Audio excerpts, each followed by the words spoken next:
Skolā Erasmus Plus projekta Dari, patēriņš un paradumi ietvaros skolā norisinājās vidē draudzīgas tematiskās nedēļas. Pirmā nedēļa – otrreizējo materiālu nedēļa, kur skolā bija atvērta brīvbode. Lieliski iespēja skolētājiem un skolēniem patīrīt savus skapjus un plauktus. Pie tam ik viens drīkst atnest lietojams mantas vai apģērbus, kā arī paņemt sev kādu mantu vai apģērbu. Un tas viss pilnīgi bez maksas. Otrajā nedēļā norisinājās 3 dienu kafejnīca, kurā pašpārvalde pārtapa par kafejnīcu. Trešā nedēļa – ilgspējīgo pusdiennedēļa. Nedēļa, kad ēdām vidē draudzīgāk. Vairāk zivis un augu izcelsmes produktu, mazāk gaļas. Ceturtā nedēļa – silto džemperu nedēļa, kad vilkām savus siltos džemperīšus, lai skolā ietaupītu siltuma enerģiju. 8. novembrī skolā un arī jauniešu mājā norisinājās skolēnu pašpārvaldes organizētā projekta diena Atrodi savu izaugsmes iespēju, kur 4. līdz 12. klases skolēniem bija iespēja pilnveidot dažādas savas līderības prasmes. 4. 5. klase nodarbojās ar komandas veidošanas aktivitātēm, savukārt 6. 7. klasē bija tēma konfliktu risināšana, kura arī notika dažādas aktivitātes, kā izlaušanās istaba, un bija iespēja uzzināt, ko dara skolēnu pašpārvalde. 8-9 posmam savukārt bija iespēja prezentēt savas idejas skolas uzlabošanai, no kurām arī 6 tiks apstiprinātas. Un 10-12 atradās jauniešu mājā, kur kopā ar Kuldīgas novada lēmumu pieņēmējiem radīja jaunas idejas, kā uzlabot jauniešu dzīvi Kuldīgā.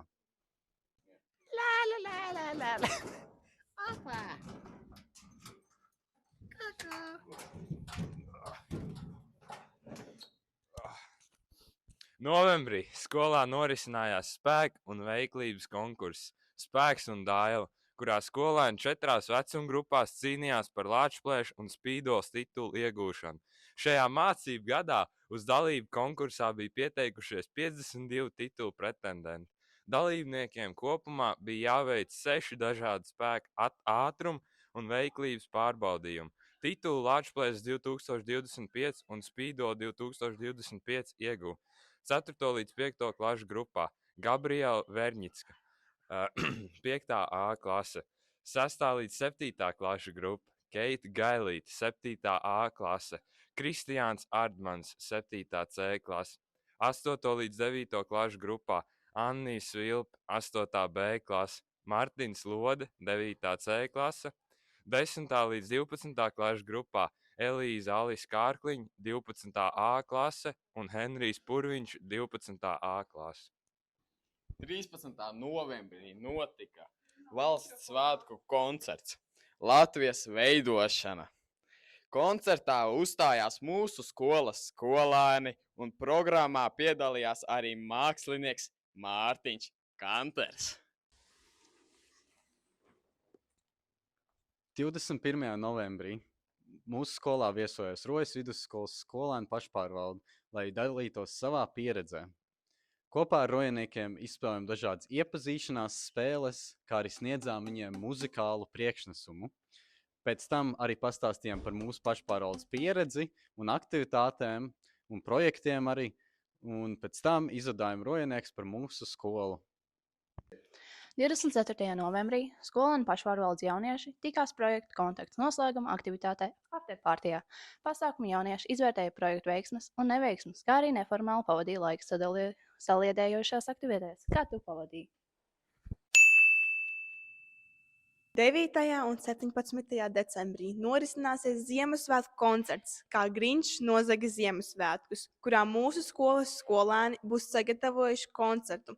Koncertā būs dziesmas un dejas, kā arī vecāki, vecvecāki, skolotāji un arī skolēni. Decembra pirmajās 2 nedēļās norisināsies Ziemassvētku rotājumu konkurss Erasmus Plus Dari ietvaros. Konkursā skolēni ir aicināti radoši izpausties un veidot Ziemassvētku rotājumus no otrreizējiem materiāliem, dažādu veidu iepakojumiem, plastmas pudelēm, veciem Ziemassvētku rotājumiem un tam līdzīgi. Radošākie rotājumi iegūs arī slepenas balvas. Ziemassvētku pasākums 18. decembrī Plānojam dažādas Ziemassvētku aktivitātes visiem skolas skolēniem. Būs aizraujošas aktivitātes, grandios deju festivāls, gan arī visu gaidītā Ziemassvētku balva. Šogad Winter Wonderland tematikā. Ballē būs mūzika, dejas un dažādas jautras aktivitātes, radot svinīgu un ziemīgu svētku noskaņu. Sīkāka informācija izziņosim vēlāk mūsu sociālajos tīklos, Instagram un TikTok. Tāpēc pārliecinies, ka esi mūsu sekotājs. No 15. līdz 18. decembrim skolā norisināsies tematiskā nedēļa. Gatavojiet! Pirmdien čības, čaukstu un čučubums. Ziemassvētku pidžama diena. Otrdien eglītes brīvsolī. Ziemassvētku eglītes rotājumi vai kā apdaļot eglīti. Ziemassvētku filmotēka, Ziemassvētku filmu, multifilmu varoņi. Ceturtdiena - baltā brīnumurkšķēšana, balts apģērbs, simbolizējot eņģelīšus un rūķīšu cepures. 18. decembrī norisināsies deju festivāls, kurā katrs klases skolēni parādīs savas dejošanas prasmes ar savu izvēlēto deju. Kā jau katru semestri, 19. decembrī notiks ķerijas spēle, kur tu varēsi izlabot jebkuru neizpildīto pārbaudas darbu vai procentu darbu. 3, 2, 1, un!